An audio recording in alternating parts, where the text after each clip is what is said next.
توڑے گا تو یہ کام کرنا پڑے گا نا، توڑے نہیں روزہ.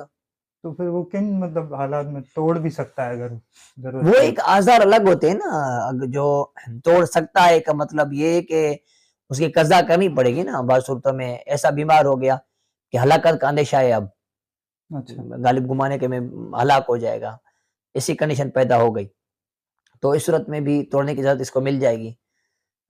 اسی طرح اگر مطلب مختلف کنڈیشن ہے نا اس کی، تو دیکھا جائے گا کہ اگر روزہ توڑنے کی کنڈیشن ہے تو پھر وہ توڑ کے اس دن کی صرف قضا لازم ہوگی، جبکہ اجازت ہو توڑنے کی. تو اگر نہیں تو پھر کفارہ بھی لازم ہو سکتا ہے.